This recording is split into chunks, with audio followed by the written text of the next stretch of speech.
and welcome back to the True Crime Guys podcast. I'm Lauren. And I'm Michael. You guys ready for some gang violence? Yeah, man. Let's do We've it. done a few of these. We've done the Tookie. We did that dude up in the Northeast. Was he in New York City? Yeah. Can't think of his name. I know what you're talking about. Smothers. Actually, he was in Detroit, right? Vincent Detroit. Smothers. Yeah. Yeah. Oh, Detroit. Vito Smothers. Yeah, he was a gang assassin. We're doing another one, right? Wasn't there another? Every now and then there's a perfect storm where like a psychopath happens to join a gang early in life. You know, just be born in that area. Like in this case, this dude was born in Northeast LA in the Atwater area where, you know, gangs are just running rampant, and no father, and got introduced into this gang early on. And he just also happened to be a guy that I think probably would have been a serial killer anyway, and just really loved to kill for some reason. Well, you think he would even if he was in an environment that didn't worship people like this and put them on a pedestal and give them all this respect? You know what I'm saying? Like if he's born in like Connecticut, do you think he turns out to be maybe he turns out to be like one of those sneaky serial killers, right? Not somebody who's as blatant as he was in his life. I mean, this man killed, no qualms about it. Middle of the street, whatever. He didn't give a fuck. It was really quite shocking. Like the crime line, I'm like, as I was researching, I'm just like, God, I thought we were wrapping up the murders here, and it just keeps going. So like, no fear. I thought I was done, and then it was like the next chapter was like, oh, the massacre of this household. I'm like, Jesus. Yeah. This guy. And then he's like killing people, and then he's like, let's go get some lunch. I'm hungry.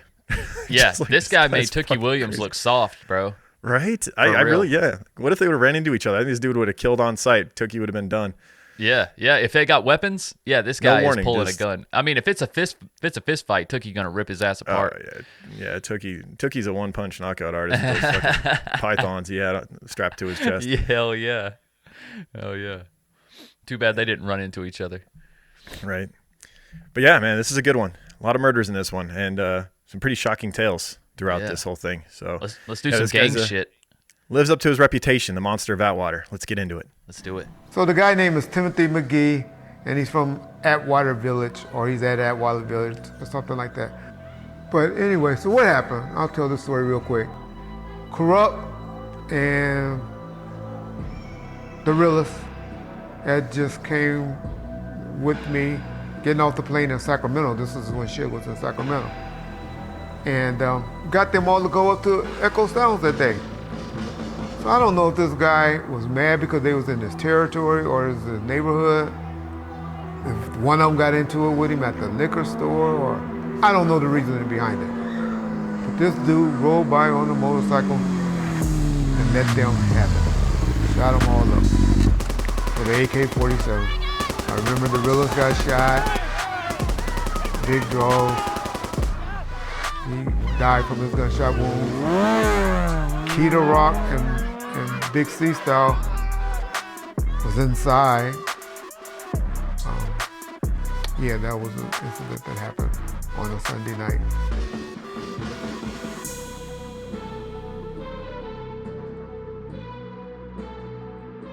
All right, let's jump right into this. We're going to start with the birth of the Monster of Atwater.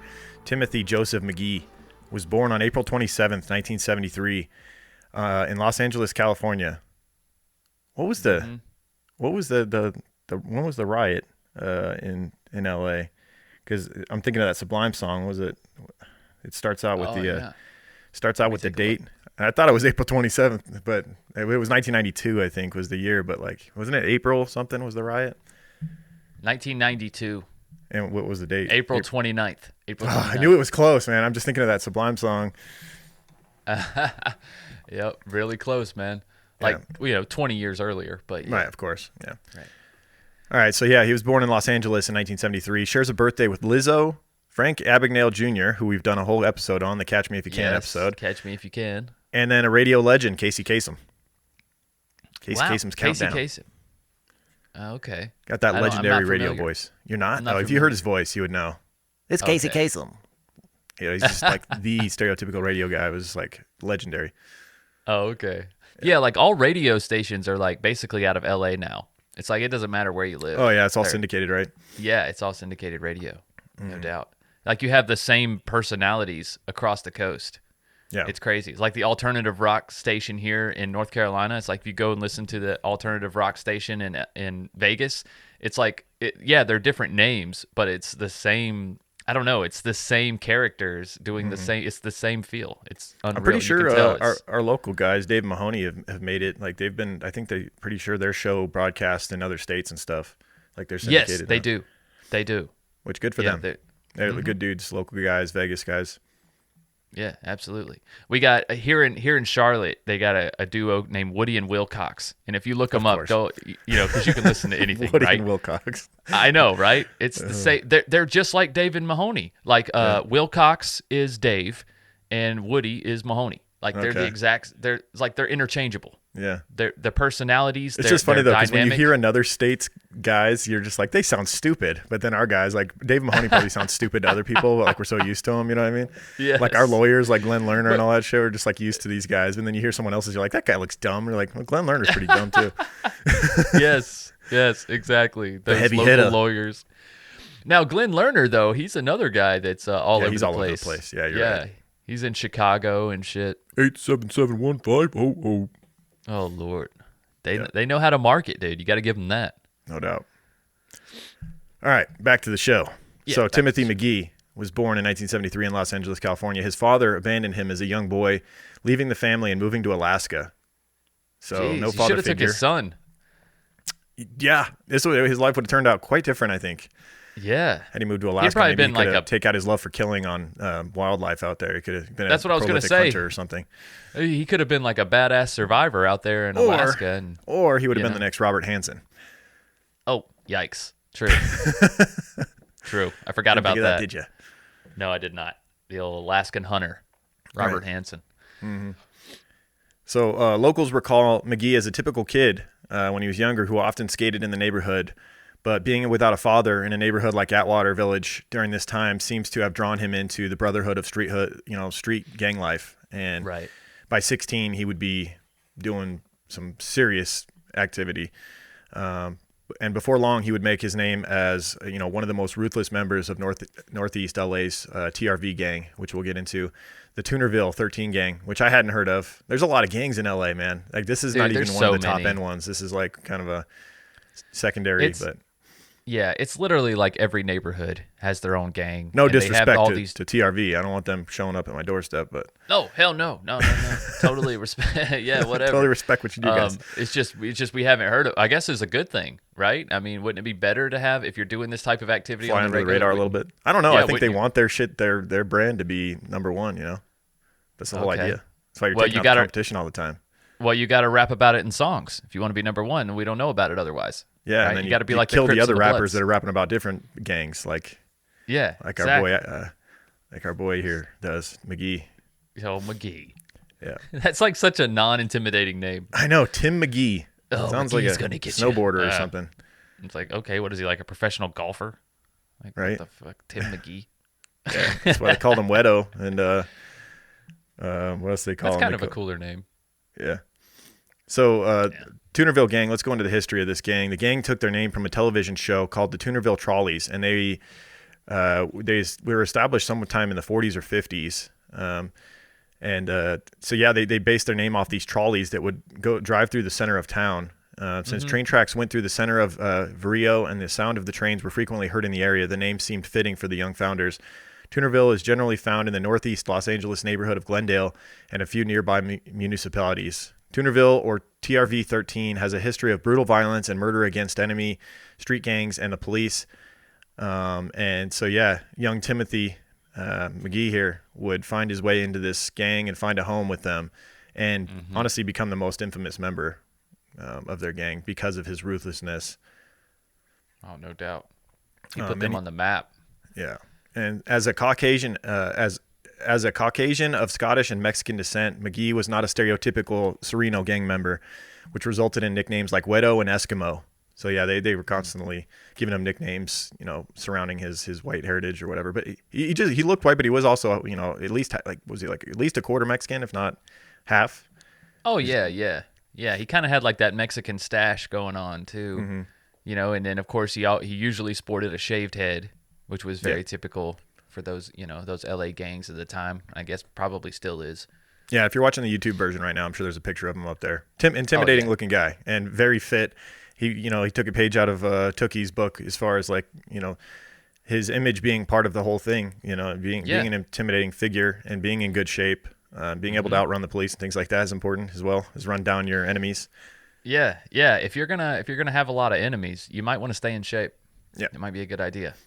That's motivation in itself, I think. Yeah. So let's have his first run-in with the law here. In 1989, at the age of 16, McGhee fired a shotgun into a crowd of people. A man was struck in the face by several pellets, and Timothy would be shortly after arrested and put in juvie. And at this time, when he's in juvie at 16, he had a girlfriend who was pregnant with his first child, and she lived near the facility, which was convenient for him while he was doing his time. However, he was due to be transferred from this juvie to another one, and he didn't want to be transferred because his baby mama was nearby. So while being taken to the bus, McGhee assaulted a correctional officer, hoping that his transfer would be postponed. When he learned that his transfer was still going to take place after the assault of the CO, he said, quote, "Well, next time I'll just have to stab him." So Jesus. Yep. We got a bad apple here, folks. Mm-hmm. We got a bad apple. A few years later in 1994, at 21 years old, McGhee was convicted of assaulting a police officer in San Bernardino and was sentenced to 4 years in prison. He hated cops, typical of an LA gang member. Yeah, I'd say so. That's part of the prerequisite. Yeah. He would be released in 1997 after serving 3 years. In 1997, two members of the Rascals, which was a rival gang, Juan Cardiel and Pedro Sanchez, were chased through the streets of Atwater Village allegedly by McGhee. Cardiel was shot in the back and paralyzed from the waist down. Sanchez took cover at a gas station standing behind the glass he thought was bulletproof. McGhee repeatedly fired through the glass, hitting Sanchez in the back. He would later recover from his injuries. Both identified McGhee as the shooter. So this is his first instance of, attempted murder here, it appears, unless you include the shotgun firing into a crowd, which I guess you could call that attempted murder as well. Yeah. Depends on how far away it was, I suppose. I don't know. I guess. And I guess you have to take into consideration his understanding of firearms as a 16-year-old as well. Maybe he didn't understand that. Maybe he intended to kill people, but didn't realize how far away he was. And then in that instance, that's just as bad. Yeah. You know what I'm saying? But he was a shoot on sight type of dude, though. Oh my God. He was asked no shoot. questions. Yeah. No questions. Just shoot.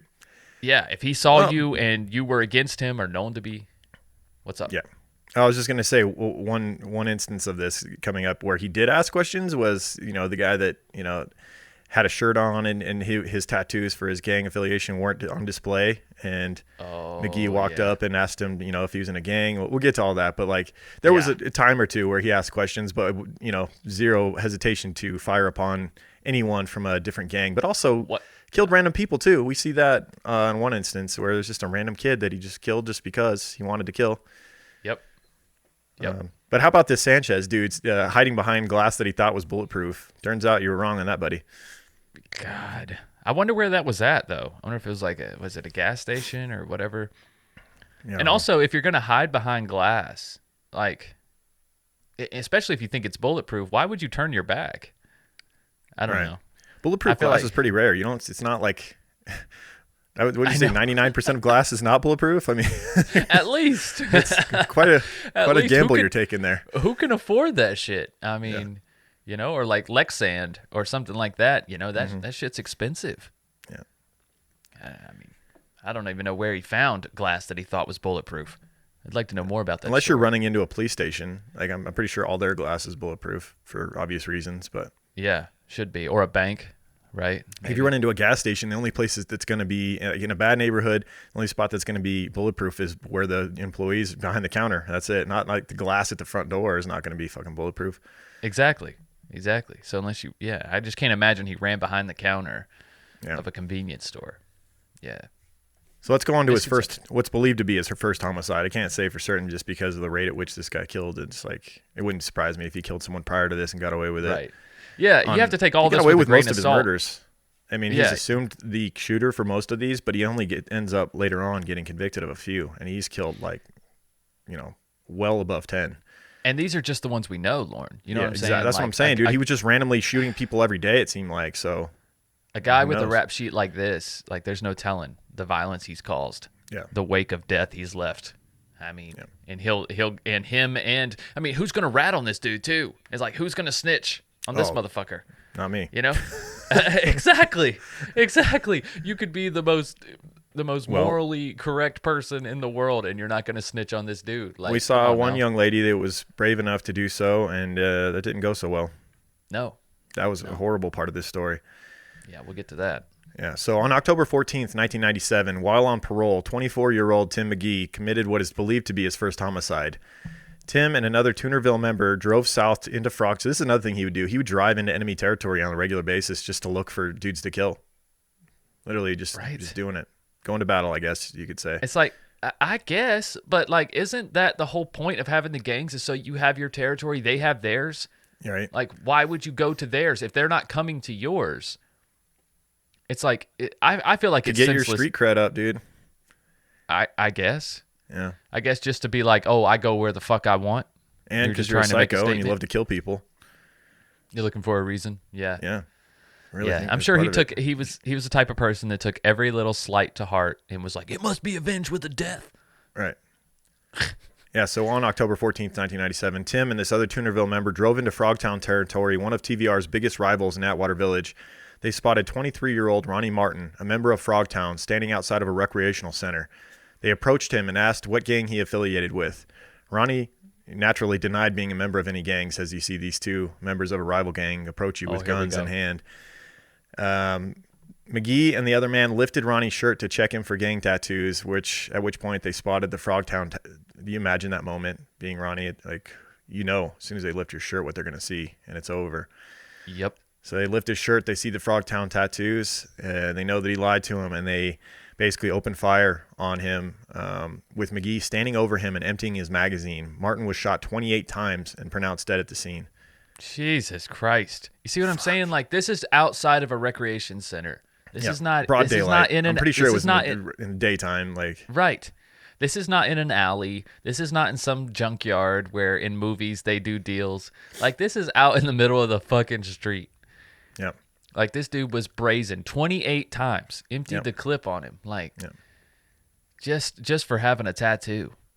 Well, for being a member of the rival gang, bro. Well, yeah. Yeah. But can't you be a member of a gang without getting tattoos? Is that not allowed? I think that's like part of, like, you have to do that. Oh. I feel like that's silly. I feel like, wouldn't it be better if all your gang members were incognito and unrecognizable, but you still, did everything? It would definitely be an advantage, but they like once again, it's part of it. The image it's part of it. Yeah, I guess so. And it's part of the lifestyle. I think like it is part of. There's risk involved. Basically by putting that tattoo on, you're saying you're willing to take on the risk of being in this gang, and like you're willing to rep them, even if it means you might get killed for it. Right. That's part of it. It's a lifestyle, I guess. And like you're saying, I'm no turning back. I'm a member for life when you get that tat. True. Although you see some people get them lasered off later. I was about to say, people, you get it lasered off, you get them covered up and everything else. To Alaska, I guess that's why they covered up with a bear tattoo or something. Yeah, there you go.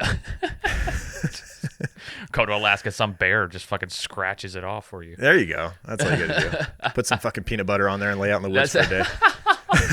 Take care of it. That's how you earn your stripes. Get yourself revenanted. Yeah, you want to be a real man? You want to be a real man? Don't join a gang. Get your gang tattoo removed by a bear. That's some real hood shit. Man.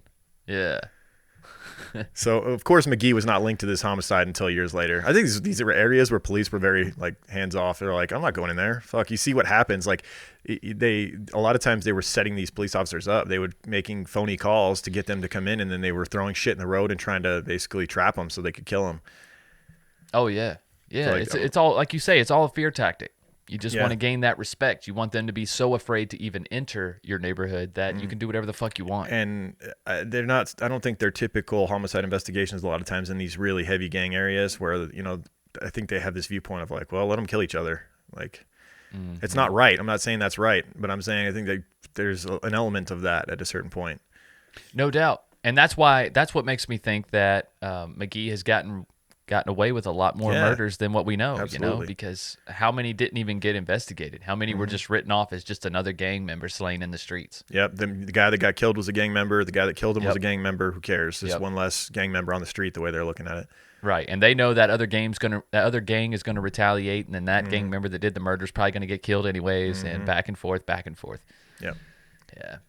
So as his notorious reputation grew, McGhee would aptly earn the nickname Monster, or the Monster of Atwater, known as someone who would kill for sport because he enjoyed it. He didn't even need a real reason to end someone's life, so he would just kill on the spot whenever he felt like it. We would come to see this over and over again throughout this case. And over time, his image began to match his persona as well. The back of his typically shaven head bared a tattoo of an eagle eating a snake, which appears on the Mexican flag. McGhee also has Atwater Village tattooed across his chest, his gang Toonerville Rifa on his back, and initials of his gang TVR on his stomach. He also had the initials NELA tattooed on his behind his left ear, which stands for Northeast Los Angeles. He stands at 5'11" with a muscular build and frequently wears a goatee. So shaved head, goatee, tatted up, jacked, like pretty much what you'd expect. Yeah, I'd say he's over 200 pounds. Yeah, he's stocky. And as he rose through the ranks of his gang TVR, he would begin to organize workout sessions, and he treated the gang as if it were a paramilitary group, leading exercise and weapons training sessions. You wonder how much of that training he got, though. Is he just I was about to say, bullshitting? How does he know any weapons training, or do you just watch some that's YouTube what I'm videos? Thinking. I'm like, dude, you went into gangs at 16. What do you know about actual military training? Who knows? Maybe he does know a lot. Maybe he watched videos and and learned shit. Who knows? Or maybe there was I'm sure there's ex-military in the. He just got him target shooting with the gun sideways. Yeah. This is proper form, guys. You're not hitting anything because you don't have your top button, Holmes. What are you doing? Right. So after a charge unrelated to the murder of Ronnie Martin violated his parole, because they hadn't caught the killer of Ronnie Martin, but he violates his parole nonetheless nonstop. So he was sent back to prison in late 1997 and was not released again until March of 1999. In March of 1999, he was again released and lived with his grandmother in the San Gabriel Valley, which has a relatively low crime rate in comparison to the more notorious neighborhoods of LA. And let's talk a little bit about he was a father of 5 children, three of them being biological, and 2 of them being, I guess, his girlfriend's kids from someone else. Okay. And he was by all accounts, he was a good father when he was around. Obviously, he wasn't around much because he was usually in the streets or locked up. And on my birthday in 1999, October 17th, while on parole, McGhee shot a bodyguard and 2 rap artists while they were hanging out on a patio near the gates of Echo Sound's music studio in Atwater Village. They had just wrapped up a recording session. And there's some connected people here, some names. I think Snoop Dogg's cousin was here on this patio. These were up-and-coming rap groups. They were recording albums. The crew had gathered on the studio's patio at 11:40 p.m. when at least 2 gunmen confronted them and began shooting without warning. Bodyguard Dwayne Draws Dupree, who was 23 at the time, was killed, pronounced dead at the scene by paramedics. Dupree was guarding rapper Ricardo Corrupt Brown, future executive vice president of Death Row Records, who was finishing his album "The Streets Is a Mother." Isn't that ironic? With Entra Records. So they're finishing their album, "The Streets Is a Mother," as this dude runs up on him on a patio and starts firing at them. Multiple people. Jeez. So the streets are, in fact, a mother. They are, in fact. Yeah. I name that episode. We can name the episode that. The streets are, in fact, a mother. Yeah, when I hear about gang violence and shit in rap songs, especially if it's a repeated theme, I usually think most of that shit's real. I'm like, this is actually an experience. This is really how this guy lives. This really happened to him. There's no question about that. And then when you hear shit like this, and then you think about the feud between rap record labels, in West Coast hip hop in general and East Coast, honestly, East Coast, Brooklyn area and shit, with Biggie Smalls and Tupac and all that shit, and the way it went back and forth, and it was deadly, man. It's weird because you think these guys have made it, right? It's you guys got to be millionaires, and yet you could still be shot outside your studio at any given day. There's so many jealous dudes out there in the hood that you made it, and they're not rooting for your success. They want to be in your spot. And so they feel like if they take you out, that's one less person in their way to get where they want to go. Right, but I can't help but think it might help if you're not telling everybody everything you have and you have earned in your song. Like, stop fucking telling everybody all the money that you have, and then maybe... Once again, that's like the tattoo thing. It's like it's part of the... It's like, yeah. You got to do it. But that's what puts a target on you. That's what makes it cool. Is it's risky. That's what makes it cool. Okay. You know what I mean? Yeah. No, I There's agree. a lot of people that do risky shit because it's cool, and sometimes you pay for it, and sometimes you get away with it. Dude, most times you pay for it. What's the You got to get big enough to where expectancy you of a can gang pay member? for some legit security. Where you got like those 5'6" bodyguards. That It are don't even strapped. matter. I mean, look at Nipsey Hussle. Yeah. I mean, well, Nipsey was like. There's also an element of like a lot of people give you shit if you don't go back to the hood where you came from. You know, even after you've made it, when you're a millionaire, and like, yeah, that's part of it. You know, like, But I'm saying he is doesn't like- even come back here anymore, and like so Nipsey was just standing outside in the street. I don't think he had much security around him. oh, of course not. Of course not. But there's always somebody wanting to take it. That's what baffles me. It's like you have the money to have security. You have the money to have an entourage. You know what I'm saying? Like maybe if you are going to go back to the hood, maybe that's what you should take those dudes with you. You know, I'm not blaming them for If I trying to if I had better made their- it, I was from these streets and I had made it, I would just be like photoshopping myself into like current day pictures of the streets. I'd be like, I was just there yesterday. Where were you? I would not fucking go back. Fuck that. right? The Photoshop game is amazing now. I mean, come on, people, you don't really have Exactly. to be there. You could have the best photoshoppers in the world paying them six figures to like make it look like you were on That's the corner right. yesterday. It's called green screen, peeps. Yeah, I man. mean, come on now.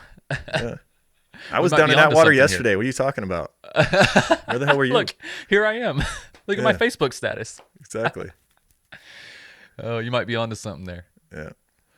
So, death row artist Javon the Realist Jones was wounded in the foot, and Willard Act a Fool Givers was wounded in the calf as well. They were also on the patio. It was Okay. initially suggested that a hidden track on the album could have been motive for the shooting that insulted rappers DMX, The Firm, and others. DMX seemed like he might orchestrate a hit on you if you're just over some rap beef. He was pretty hard. Especially in his younger days. Yeah. Yeah, I feel like as he got older, he got wise, and he kind of, he figured shit out. He calmed down a lot. He started doing movies. Mm-hmm. You know what I'm saying? But yeah, in those younger age with X gonna give it to you days, yeah, I wouldn't have fucked with him. No. Nah. So yeah, it was assumed that had something to do with it, this hidden track, but later it was McGhee and an affiliate who were linked to the shooting. Once again, he gets away with this one.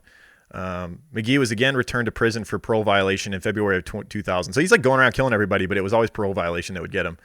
And so he would serve 2 months before being released again. And by the summer of 2000, at only 26 years old, McGhee had already spent a quarter of his life in prison. And police would notice that crime in Atwater Village seemed to increase sharply each time that McGhee was released from prison. So Yeah. every time he got out, it was just bodies everywhere. Yeah. No shocker there. They got their hitman back. Yeah, but I think the biggest issue is like no one's willing to speak up about him. Like, who's going to rat him out? You better make sure that you get a conviction. Like, and he's not getting out on parole or some shit or awaiting trial. Right. You're done. Yeah, you better No one find was some willing type to of hard evidence. be a witness to any of his murders. No one was willing to step forward in that. No. McGhee by this time was considered to be the leader of the Toonerville 13 gang and would take fellow gang members in hunting, quote unquote, in rival gang neighborhoods. According to LAPD Detective Andrew Teague, when McGhee and his subordinates went into rival gang territories, quote, it's like a hunter going into a big game preserve. He said that in an article from the LA Times in 2003. In June of 2000, only a few months out of prison, McGhee again took his fellow Toonerville gangsters hunting in rival territory, finding 16-year-old Ryan Gonzalez coming home from a party. Gonzalez, a member of the Rascals gang, had no connection with McGhee other than a common nickname, Wedo. He was also called Wedo, and there could only be 2 Wedos in the Atwater Village area, according to Timothy McGhee. And so McGhee reportedly told others he had killed Gonzalez because the area wasn't big enough for 2 people with the same nickname. Jesus. Yeah. That is unfortunate. Yeah, you could say that. I mean, was this he was a I would have been like, member of the I'm willing to Rascals gang, I'm willing though. to renegotiate my nickname here. We can make some changes. I don't need to go by Wedo. It's fine. Yeah, I can be Dryo. I don't give a fuck. Do you think he tried to throw that out there? I'll be a Livo. How about that? Right. Huh? That'd be Anything, great. whatever you want me to call me shithead. That's fine. Yeah, I don't give a fuck. But I mean, also you have to understand though, he was a member of the Rascals gang, which was the bordering he was going to kill him gang. regardless. He's a rival gang member, so. And that was just an excuse to hunt him down specifically. That was just the cherry on top. He's got the same nickname. Yep. Yeah. And it's just one of your nicknames, McGhee. It's not even your solid nickname. It's just one of them. Mm-hmm. Like they can't have one of your nicknames. You still got Eskimo. You still got the Monster of Atwater, for Christ's sake. Like, no you one don't else like got Eskimo. Don't call me Eskimo, motherfucker.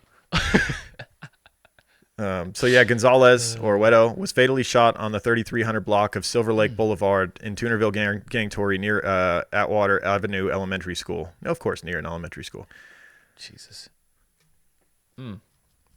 Just no qualms, dude. No qualms about it. He don't give a fuck. If he sees him, it could have been inside the school. He could have been like having lunch with his kid. And he'd probably if there was him. Kids in the way, he would have shot them. Just stepped over them and shot this dude. He's literally just cold-hearted, savage, heartless. Bro. He was like a modern-day Pan's Ram. Just anybody in the way. Yeah. In June 2000, an arrest warrant was issued for McGhee in connection with the Gonzalez murder, but it was several years until law enforcement caught up with him. I don't understand that. Like, they're just not going looking for him, I think, because like he's not like he's hiding. The dude's just hanging out in Atwater Village every day, like going around shooting people. Yeah, exactly. Ironically, he would attempt to, quote, catch up with them first. So this is the ambush of LAPD officers that he was involved in. On July 4th, 2000, LAPD officers Thomas Baker and Carlos Langarcia were on patrol when they received a call at around 3:30 a.m. that three males had stolen a wallet and fled the scene of the robbery in a gray Honda.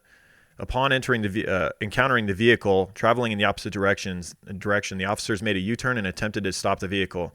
The driver refused to stop and accelerated, both officers noting that they were headed into the heart of Toonerville gang territory in Atwater Village. Baker and Langarcia were aware that the LAPD officers had been ambushed in this area by gang members who'd been who had blocked the street with debris and opened fire on police vehicles not long ago. Mm-hmm. So this is an area where they would frequently do this. They would try to ambush police officers. This is another example. During this pursuit, a 27-year-old, Timothy McGhee, was allegedly using a police radio scanner to track the progress of the chase while coordinating an ambush. During the pursuit, officers dodged a washing machine blocking the road, made a right turn on the corner of Bemis Street and Brunswick Avenue, and ran over a bicycle pushed into their path by an unknown suspect. After the police vehicle swerved, two gang members opened fire on the officers, striking the driver's side door and tearing a hole through Officer Baker's pants. Amazingly, the officers continued their pursuit all over this fucking stolen wallet. I would have been gone. Like, once again, this is why I'm not a police officer. Like, I don't know. There's times where it's worth it. Other times it's not. Like, okay, so someone got their wallet stolen, and now you got a bullet in your leg. It's time to cut back. Yeah, you're getting ambushed. There's not time for backup to get here and save me during this ambush. I'm gonna get out, maybe re-coordinate with a bunch of other cops and come back. Especially when you consider this is a wallet. Like, it's not like a kid got abducted and you're chasing a car with his child in there or something. That's a different situation. Very different. Very different. But a wallet, it's like that stuff is replaceable. I don't care what's in there. Yeah, and honestly, at this point, you should realize that this wallet robbery never even happened. This is all just a ruse to get you to come into the area where they're trapping you. Mm-hmm. So they continued the pursuit even as the suspects in the gray vehicle began to open fire too. Ramming the rear of the vehicle to bring it to a stop, the passengers in the front seat fled the scene while pointing pistols at the officers. Baker rammed the vehicle again, at which point the vehicle and the passenger in the back seat displayed an Uzi-style submachine gun. Officers ran for cover behind a tree, exchanging gunfire with the remaining two suspects in the vehicle. Eventually, backed up by other LAPD officers, the three robbery suspects were arrested and charged with attempted murder. Mario Little Boy Ailman, Ramon Chubbs Maldonado, and Joseph Little Respect Azagada were sentenced to 2 consecutive life terms for this incident. But of course, Timothy McGhee skates free again. Wow! Even though he was coordinating the ambush with fucking radios and everything. Oh yeah! I like that nickname, Little Respect. Little Respect, yeah. He doesn't have a lot of it, but he's got a little respect. I got a little respect. I got a little respect. I'll take it. Shit. So the two gang members who fired on police during the attempted ambush, one of whom is suspected of being McGhee, were never identified. Ailman, Maldonado, and Azagada refused to give up shooters' names in exchange for a lessened prison sentence. They knew that if they had given up names, they'd probably have a hit put on them while they're in prison. They'd get shanked. Yeah, they're like, at least I can live. Yeah, You I know, mean, I know you're I still got going to get a life long sentences. sentence regardless. Oh yeah, well, 2 life, right? Double Yeah. life sentences. Neither officer, amazingly, neither officer was injured, but both later indicated that they did not think they would have survived the incident. Both officers would be awarded the prestigious LAPD Medal of Valor in 2003 for their bravery. Damn. Yeah, so McGhee, once again, got away for now and would continue to wreak havoc on the community. In September of that same year, 2000, 17-year-old Marty Gregory Roybal, a high school student, was minding his business and drawing a picture at the Los Angeles River. Timothy McGhee approached him and, for seemingly no reason, opened fire, killing him on the spot. So this is what we alluded to earlier, where he just would no qualms about killing random people too if he felt like he was in the mood to kill. This kid's just literally drawing a picture at the LA River, minding his fucking business. And then it snowballs from there. He kills this kid, 17-year-old Marty Roybal, and there was a witness. 33-year-old David Lamont Martin, a homeless man that McGhee believed had witnessed the shooting, became the next target. McGhee allegedly turned to his fellow Toonerville member while standing over Lamont's body and commented without emotion that he was hungry and wanted to go get something to eat. So he kills these 2 random innocent people that had no gang affiliation, and then just, yeah, I'm hungry. Let's go get some lunch. Jesus. I mean, what do you do? Like, you understand why these kids join these gangs and then feel trapped. You know what I mean? Yeah. Like when the leaders, because these dudes are typically the leaders. Yeah. The dudes that will do anything. The most right? ruthless, yeah. Yeah, they lead by fear. They lead by fear. So if you see your leader just killing people with no qualms, talking about lunch, What do you think he's going to do if you try to leave? Exactly. Yeah. Or, God forbid, you cross them in any way, shape, or form. Yep. You rat him out. I mean, God, you got to feel trapped at that point. Yep. So trapped. Yeah. So McGhee would then be incarcerated for yet another parole violation involving narcotics, this time at Chino, but was released in May of 2001. Beginning in June that year, he was suspecting of shooting 9 individuals in the span of 5 months, leaving 6 dead and 3 wounded. So let's go through this spree that he goes on here. Wow. It began on June 11th, 2001, when McGhee was allegedly traveling through the affluent Los Feliz area that borders Atwater Village and features the popular Griffith Observatory. 21-year-old Manuel Apodaca Jr. How would you say that? Apodaca? Yeah, I think Apodaca. Apodaca. Apodaca lived 35 miles to the east of Pomona and was passing through the area with his pregnant girlfriend, Nina Guerrero. McGhee allegedly opened fire on their vehicle on Los Feliz Boulevard near the I-5. Apodaca, allegedly a member of the Rascals gang, was killed, and Guerra, his girlfriend, who was pregnant, suffered severe brain damage. Amazingly, their unborn baby was delivered successfusly. So the baby survived. The baby's the only one that survived. That was. I'm surprised he didn't try to kill the belly baby too. I mean, what are the odds? You shoot this woman in the head that the baby's going to still be delivered successfully. I don't think he needed to. He probably didn't think he needed to take extra steps there.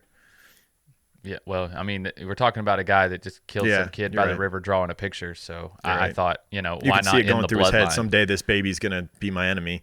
Yeah, exactly. I'm talking about, in the bloodline shit. That almost is the start of that almost is the start of like a superhero movie or something. Like you could see that being like the story arc. Like, my mother was killed by a gang member while I was in her belly. Now this I'm kid taking grows vengeance up on the city.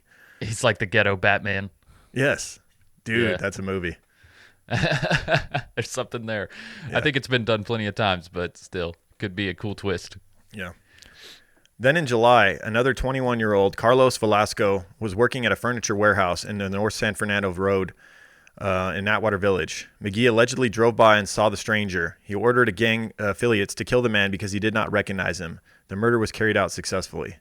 So this dude, not even a gang member, just a guy that, old Timothy McGhee didn't recognize. And, you got to know him. If you don't know Apparently. you might be on the other side. So no chances here. Right. I guess if you look like a gang member and then you're not one of mine, then you're dead. Yeah. Man, be careful what you're wearing. Mm-hmm. So let's get into the Wisatski massacre. That's right. Now we're going to a massacre. This guy was really on a rampage here. Jeez, Atwater Village resident, 46-year-old Cherry Wisatski, had reported to police that McGhee was dealing drugs out of his sister's house nearby. Oh, boy. Shouldn't have done that. Yeah, dude. Sometimes you just got to mind your damn business. That's you know what I I'm was saying. That's Like, I didn't want to say it, but like, there's just some people you don't really want to call in, that you don't want to make that a quote unquote anonymous phone call on or whatever. Yeah.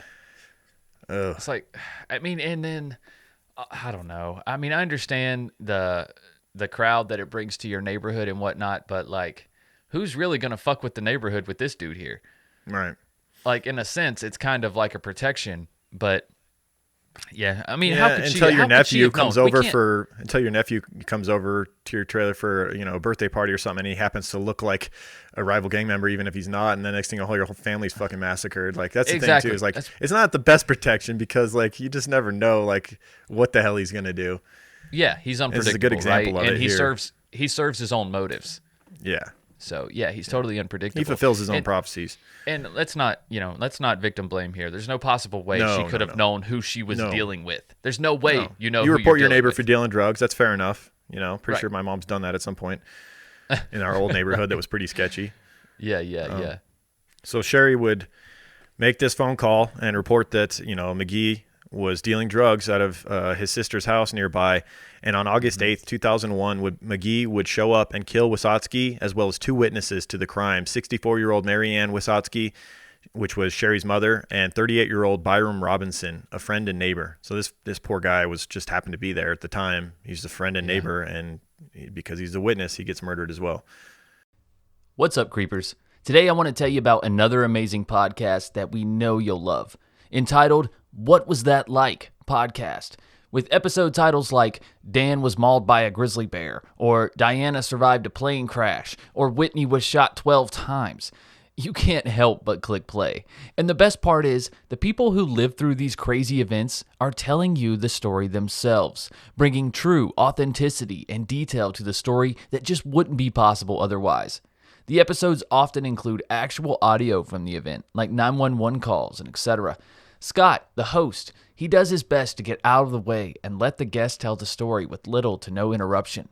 This week, I listened to the most recent episode, entitled Kennedy Hung from a Power Line, where you hear from a young girl who was in a rollover car accident and is catapulted from the car and, you guessed it, lands on a power line and lives, obviously. What Was That Like isn't like any other pod I've heard. The stories are real, honest, vulnerable, and true. What Was That Like can be found on any podcast app, including Spotify, iTunes, or you can listen at whatwasthatlike.com. After the show, why don't you go give them a listen? So as these gang-related murders continued at breakneck speed with Timothy McGhee as a suspect in many of them, we talked about this earlier, but you have to wonder how many of them continued on without him getting locked up for life, because the police had that, cleaning up the trash mentality, where it's like he's killing gang members, even though now we've seen multiple innocent people get killed, witnesses to murders of his and things like that. Right. Something has to be done at this point. And just straight up dudes that are on the corner that weren't even in gangs, that just happen to look like someone that might be in a gang, or he didn't recognize them. Like, it's Yeah. not good. He's taking it too far. As these killers always do, right? They always push the envelope until it's just I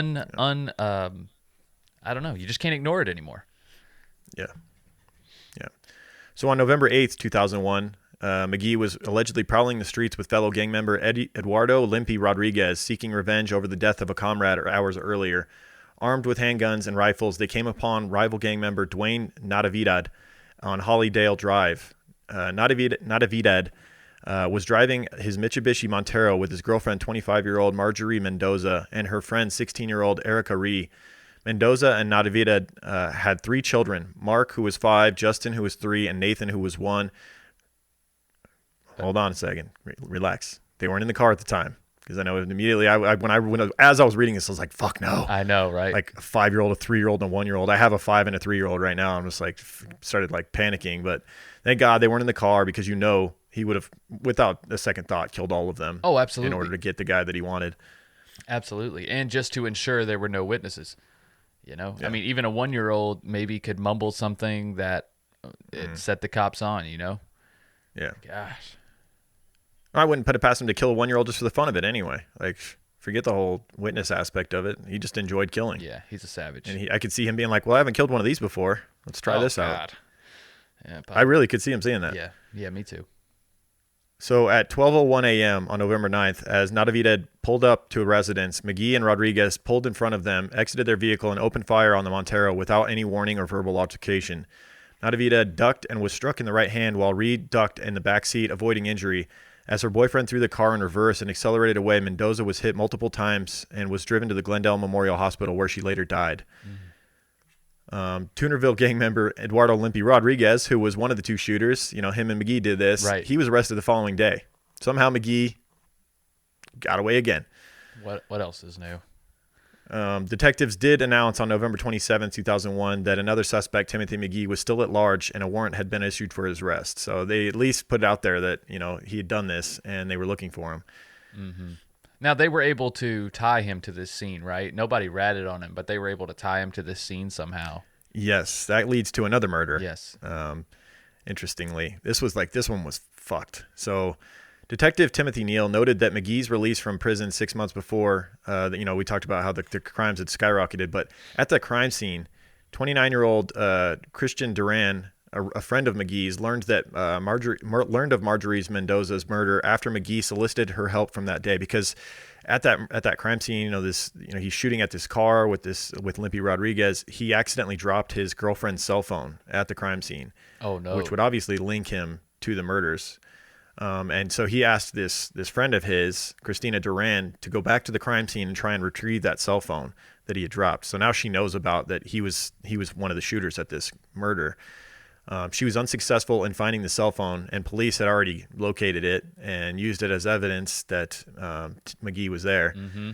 But shortly after the murder, Christina Duran admitted to police during a videotaped interview with LAPD homicide detectives that McGhee was involved in the death of Mendoza. So she gives him up to detectives. Bad idea. She was visibly shaken during the interrogation, frequently stating her fear of retribution.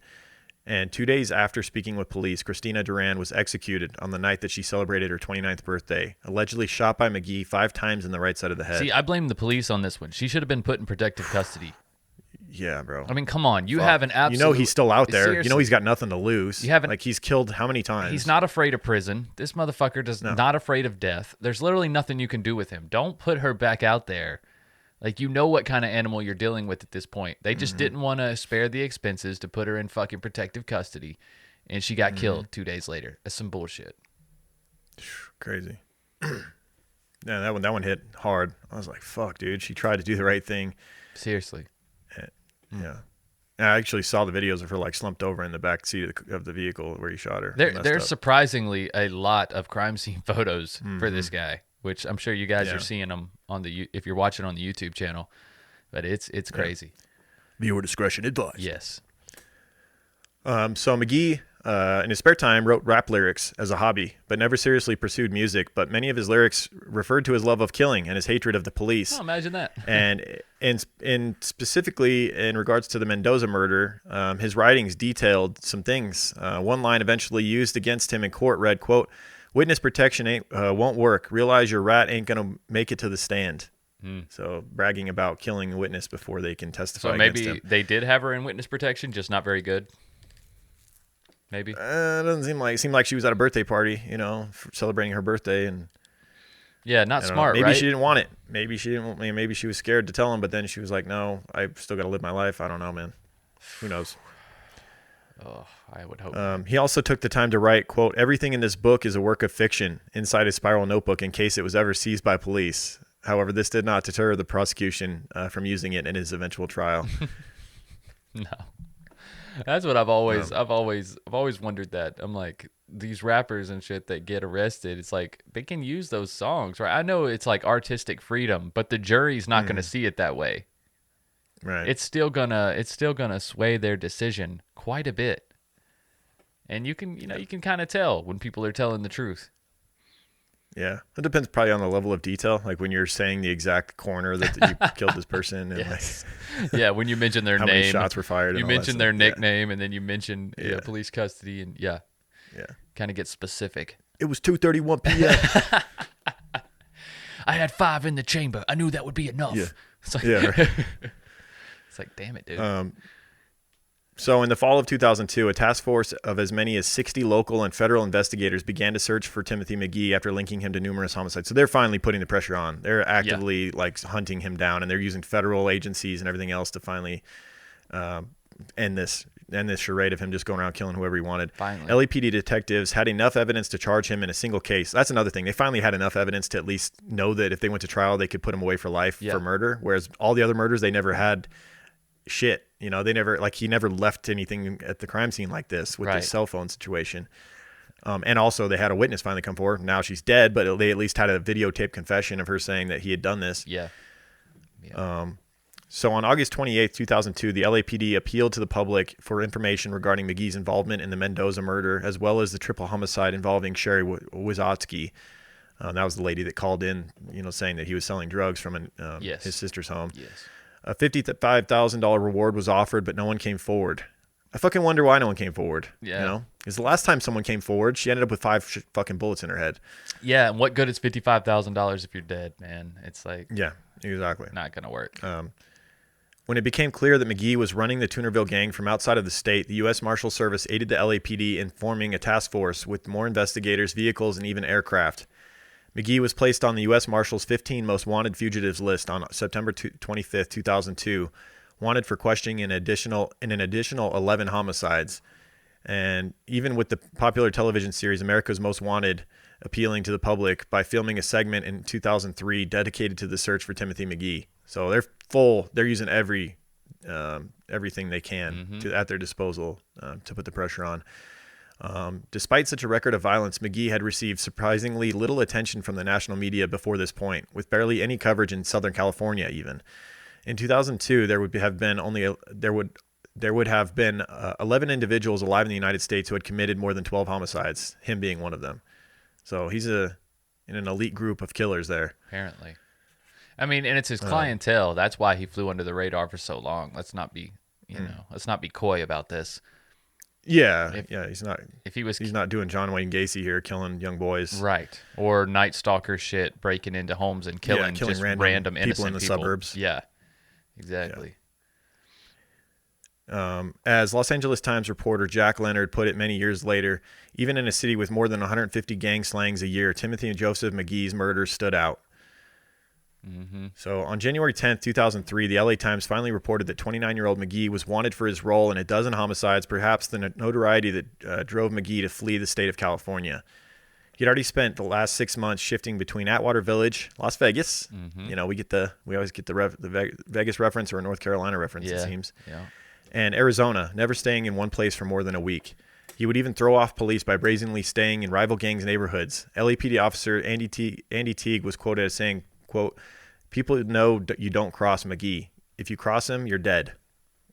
And we've already seen examples of that. Yep.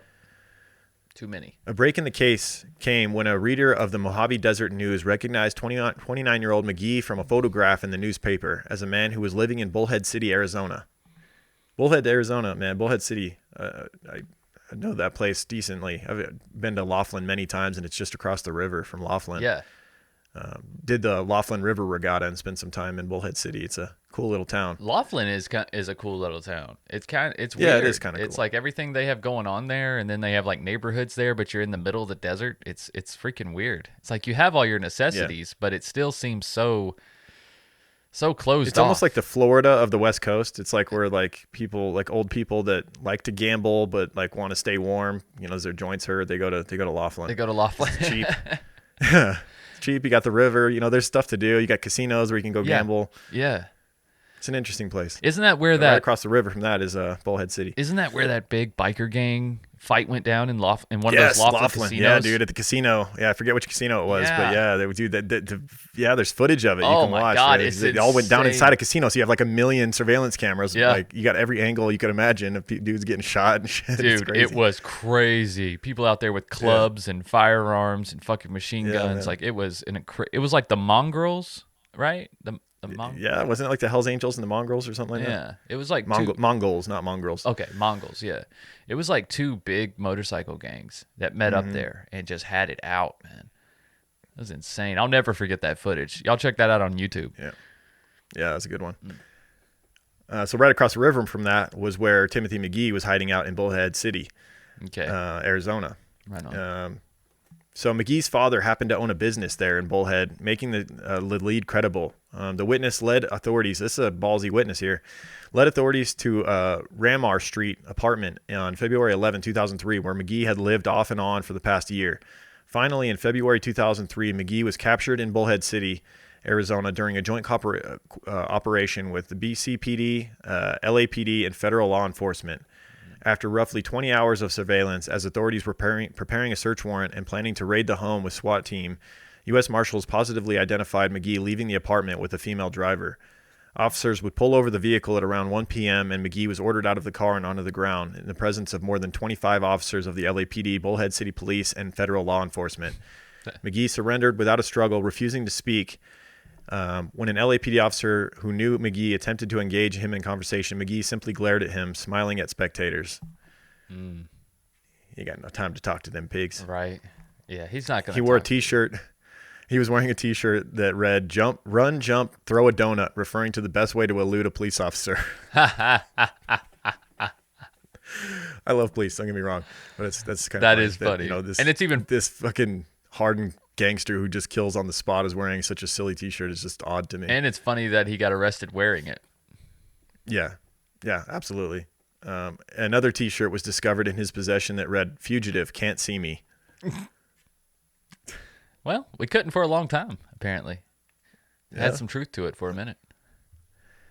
Apparently, the female driver was unaware of his true identity, nor did she have any suspicion that he was a wanted man. Yeah, sure. Yeah, right. Sure. Yeah. McGhee would be extradited back to Southern California, where he awaited trial. Of course, he wasn't done fucking shit up yet. While awaiting trial, he basically orchestrated a riot at the jail. McGhee was held without bail at the Los Angeles County Men's Jail. And being the charismatic leader that he was, he commanded the respect of equally intimidating criminals housed in the cell block 3300 A row, the highest security area of the facility. McGhee was the shot caller, and fellow inmates would not act without his permission. He claimed to have been verbally and physically assaulted by deputies during his time in the jail, even reporting one incident to the ACLU. Well, I'm sure he was. Mm-hmm. This is a guy that orchestrated, hits on those two police officers back in Atwater. I was about to say he orchestrated he was universally LAPD hated ambushes by law enforcement, I'm sure. Yeah. On January 7, 2005, at roughly 4:40 p.m., inmate Rudolfo Gonzalez, intoxicated from a homemade alcoholic concoction, was to be removed from cell block A. Sheriff Deputy Raul Ibarra handcuffed Gonzalez and extracted him from his cell under the ruse of meeting with his attorney. They passed McGee's cell, who stated that Gonzalez, an acquaintance of his since elementary school, did not have his permission to leave. So he's being escorted by the officers through the prison, and McGee's like, "I didn't give you permission to leave your cell." Obediently, Gonzalez attempted to return to his cell, fearing something was amiss as he did not have an attorney. Upon changing direction, Gonzalez was tackled by 4 deputies. Inciting McGee's rage, he commanded inmates to assault the deputies with apples, oranges, urine, and bleach. And it took 20 minutes to successfully remove Gonzalez from the cell block. McGhee then ordered inmates to break sinks in their cells so jagged pieces of porcelain could be used as weapons. And it was hours later, nearly 10 p.m. that evening, when 2 deputies began their shifts and investigated the damage in A row. As they entered, they were assaulted with books, fruit, porcelain, and various items. Inmates set multiple fires, and riot squad was assembled to squash the rebellion. By 2 a.m. the following morning, all inmates had been removed from the A row, most voluntarily surrendering, but McGhee, of course, had to be dragged out by force. Damn, McGhee makes Charles Bronson look like a child's show, doesn't he? This is like he's awaiting trial for all these murders, and he's already starting all this shit. Yeah, I mean, he has nothing to lose, man. I mean, the only thing he gives 100%. A shit about at this point is his reputation. His reputation. That's it. Yeah, especially when you're in prison. It means everything there. Yeah, exactly. And he knows he's never getting out. So, nah. Like you said, what do you have to lose? Nothing. What sucks is when you're doing a small stint in a really bad place like this, and it's like, how do you avoid getting more time? You can't, because like someone like this dude is gonna come up to you and like basically say you're doing this for me. You're gonna stab that guy or whatever. Like there's been a lot of prison movies made, and it's just like that's got to be the biggest trick, is like not surviving yourself, but like not getting more time tacked on because you have to do something for someone else. Right. So you're not killed. Yeah, because these dudes like this have nothing to lose. They're never getting out. So like, what do they care if you have to fucking stay too? Yeah. They want you to stay. Yeah, exactly. Especially if you're a loyal soldier. Mm-hmm. Yeah. So on September 27, 2007, 4.5 years after his capture, McGhee went on trial for the murders of Ronnie Martin, Ryan Gonzalez, and Marjorie Mendoza. So 3 out of his dozen or more that he'd done. Mm-hmm. Additionally, he was charged with the attempted murder of 6 individuals, including LAPD officers Thomas Baker and Carlos Langarcia, Dwayne Natividad, Erica Ree, Pedro Sanchez, and Juan Cardiel. Prosecutors initially charged him with 9 murders, but dropped 6 charges before the trial began, citing unreliable witnesses. Good call, because if you're relying on these witnesses actually going on the stand when the time comes and, you know, pointing the finger at this dude, I don't like your chances. Like, they're going to back out at the last second. Oh, yeah. Especially as McGhee has people threaten you and shit like that. Mm-hmm. Basically, you should only take him to trial for stuff that you have physical evidence on. Not you can't rely on witnesses with this guy. I agree. 100%. Evidence was presented that McGhee taunted at least one of his victims, saying, quote, "Die like a man," before firing the fatal shot into his skull. While prosecutors detailed the horrific crimes McGhee was accused of perpetrating, he frequently flashed a broad smile to spectators in the courtroom. So he's, ever since doing this, he's on death row to this day. Yeah. Has shown zero remorse, which isn't shocking, when you hear about the crimes that he did. Oh, God, no. In January 2009, McGhee was sentenced to death for his crimes by Superior Court Judge Robert Perry, who stated during sentencing that McGhee seemed to think killing was, quote, some kind of perverse sport, as if he was hunting human game. And he currently sits on California's death row at San Quentin State Prison, along with Randy Kraft, with no execution date set, of course. So he'll probably grow old like Randy Kraft at San Quentin and never actually get killed. No.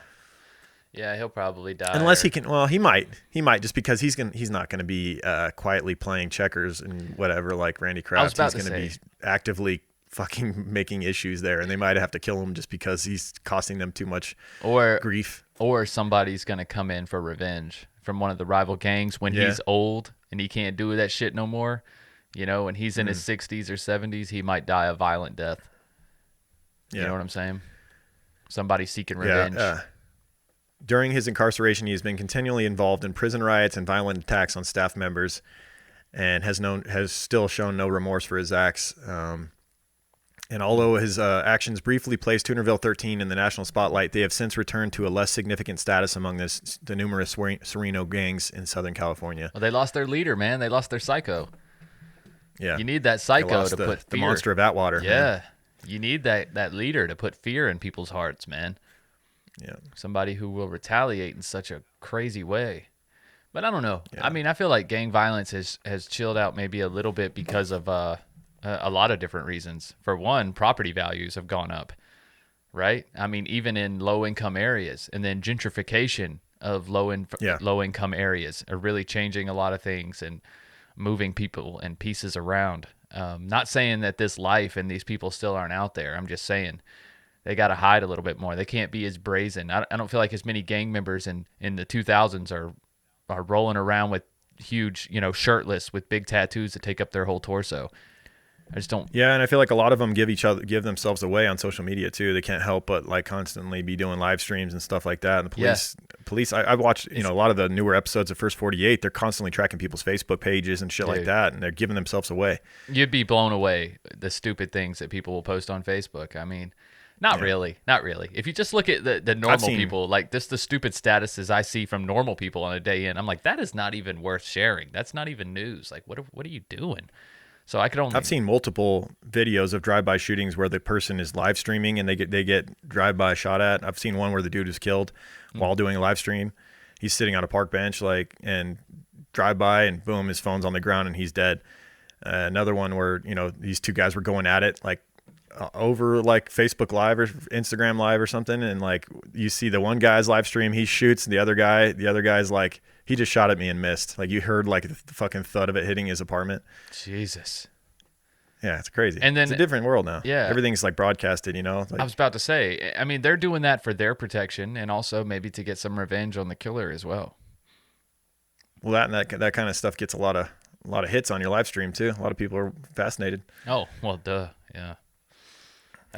unfortunately. But I mean, that's the world we live in, man. It's like videos are just getting more and more shocking.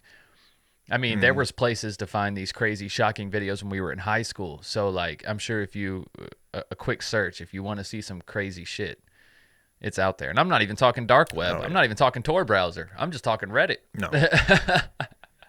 Reddit, there's Instagram pages that post this kind of shit. Yeah. It has the warning, all you got to do is click OK, and bam, there it is. Yeah, this may be unsuitable for, for view or whatever. But you know what is suitable?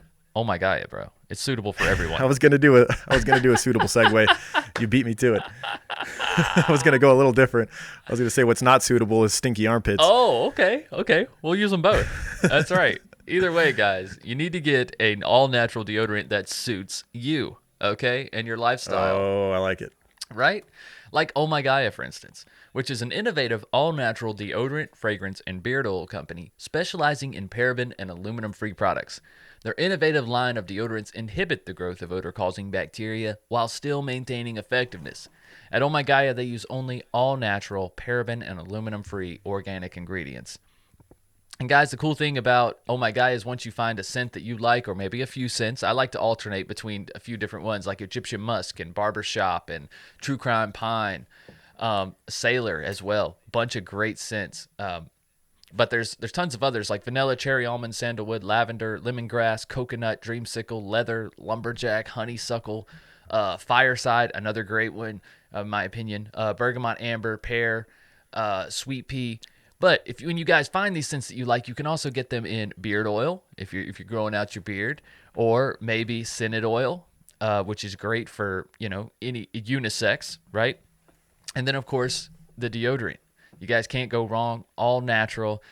They smell amazing. Wendy is supporting a small business is great, guys. And not only are you doing something healthy for yourself, but you're supporting a small business and not a big corporation like Old Spice or Speed Stick or some shit like that who doesn't need your money and doesn't give a shit about your health. But because you guys are True Crime Guys listeners, you can use the word Creeper for 15% off your order at Oh My Gaia. That's Creeper, CREEPER. For 15% off your order. That's at shop_Oh My Gaia on Instagram, or you can check out ohmygaia.com, probably the easiest way. That's OHMYGAIA.com. Again, ohmygaia.com for 15% off your order, guys. You got nothing to lose. Give it a shot. All right. Also, check out our other primary sponsor, Tonic CBD. Yeah. Tonic has original formulas using CBD, adaptogens, herbs, and superfoods, and has been working since 2017 to deliver the most effective, intentional, and sustainable products possible. Tonic Craft cultivates their own hemp on their certified organic family farm in upstate New York. That hemp that they grow there travels only 30 minutes to their state-of-the-art manufacturing and distribution facility where it's turned into a finished product and sent to you, ensuring only the highest quality vibes at every stage of the process.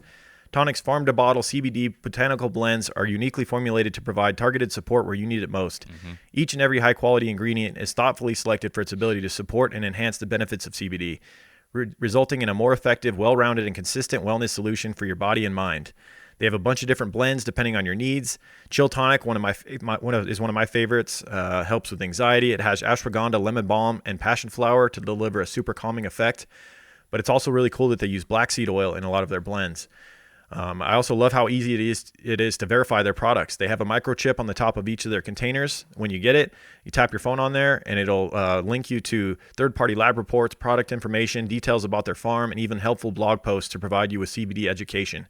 So with values rooted in integrity, quality, and sustainability, Tonic is committed to creating a plant-based wellness product that are good for you and the people and good for the planet as well. Visit tonicvibes.com to learn more about this amazing company and product. And use code word CREEPER for 20% off your order. That's tonicvibes.com, code word CREEPER for 20% off. That's right. And guys, there's links to both of these advertisers right below the description of this episode with the code word spread out too, or spelt out rather, if you have any questions. Yep. All right. All right. Let me take a minute just to give thanks to those who've taken the time to rate and review the show real quick. Yeah, absolutely. I want to say thanks to Shy Sugar Bear in the U.S. who says, all-time favorite. You guys are the best. Your playful banter while also giving awesome background and amazing telling of the various crimes is absolutely wonderful. Nice. Thank you to Shy Sugar Bear. I think that's it this week. All right. Thank you so much. Right on. Yeah, like a lot of listeners are moving away from from like Apple and whatnot, and like I feel like a lot less written reviews are happening now because you can just rate, right? I noticed that the ratings are going up, and people realize that, ratings are really the best way to help your podcast. That and subscribing. So if you guys are listening, we're up to 331 ratings on Spotify in just a short amount of time that they allowed you to start rating on there. That's amazing. So I feel like those would have been reviews on iTunes, and instead which is fine. I think a lot more people are just using Spotify in general. Yeah. Yeah. So there is. Spotify is also moving towards a video format, and we may have the ability to do that in the future, but we'll see. Because right now, if you guys don't know, all these free episodes are available in video form on YouTube. We spoke, briefly about it throughout this episode, and we try to mention, when we're talking about pictures or whatnot, that in the video form you'll be able to see these. But also, in the future, kind of like if you're a Joe Rogan listener, Joe Rogan has video on Spotify now. Hopefully, we'll be able to have that same feature in the future. So. Any podcasts that have video format, Spotify is working towards that. We've actually gotten emails from Spotify reps, working with us in the future of videos on Spotify. So be on the lookout for that. That's going to be pretty cool. Hell yeah. And check out our Patreon page, which is very cool. Patreon.com/TrueCrimeGuys. Yes. $2 a month gets you access to our once a month premium Patreon-only episode. $5 a month gets you a whole lot more. That's the real value. The value tier is $5 because it gets you almost a show every day of the week at this point. Yes. Gets you so many different pieces of content on our network. Why don't you rattle through those, Michael? Those different shows you'll get. You get early. So on Mondays, you'll get Strange Shorts with me and Andy every single Monday. Every fourth one is released on the free platform on Sandu if you'd like to see how that show goes. And then on Wednesday, of course, you'll get your True Crime Guys proper on the free platform. Thursday, you get early release to Sandu episodes that typically come out on Monday. Well, real quick, Wednesday, you'll 3 out of 4 weeks of the month, you'll get TCG proper, but one day of the 1 week out of the month, you'll get an episode only on Patreon. That's right. So you're only if you're on Patreon, well, you get that which is coming up. It's either next week or the week after that we're doing a Patreon exclusive episode. Yes, it is coming up. It comes up fast. Yeah. And then on Thursdays, you will get access to early releases of Strange and Unexplained, which is Sandu proper, which is typically released on Monday on the free platform. And then Friday, you get JTB with me and Lauren, which is interactive. Yep. You guys can ask us questions. There's a participation post. Now, we've changed the recording day for JTB. Now we're going to record on Mondays. So look on Saturdays and Sundays for your participation post for JTB. You guys will get your questions in there or your comments or whatnot. We'll record on Monday, but it will still be released on Friday to start off your weekend. Okay? In audio and video form, by the way. In audio and video form if you're on Patreon. And then Saturday is the 5-Minute Murder Show with video with Lauren. Lauren's 5-Minute Murder Show on Saturday. Yep. And then Sunday, we record everything. No, Sunday's our day off now, right? We finally got a day off? Yeah. Do we have one day off? Yeah. Wow. Right. We have the Lord's day off. Right. This feels right. That's right. Yep. But yeah, and then on Monday we start all over again, guys. So, and that's, not to mention we got higher thoughts sprinkled in from time to time. Outtakes. There's a few Sandu stories after shows, which we want to get back into doing that. Some of the earlier Sandu stories, we would have like a little show at the end where we talked about our production, played outtakes, and just had some fun with it and whatnot. We want to kind of get back into doing that. And but we're working towards it. We're still getting used to this loaded schedule with all these different shows and whatnot, and and then add in the video format. It's taken a little bit of a progression, but we're getting there. All right. Is there anything else? All right, guys. That's it. Hope you guys enjoyed this episode, and we'll see you next week. Keep creeping. Keep creeping, guys. True crime guys, in the desert we like a mirage. It's okay if you clicked on us cause you thought we was True Crime Garage. Now we ain't mad at you, sit down, let us talk at you. I'm talking to the creeper army, we out here making murder. True crime guys, in the desert we like a mirage. It's okay if you clicked on us cause you thought we was True Crime Garage. Now we ain't mad at you, sit down, let us talk at you. I'm talking to the creeper army, we out here making murder charming. You hush your mouth, boy.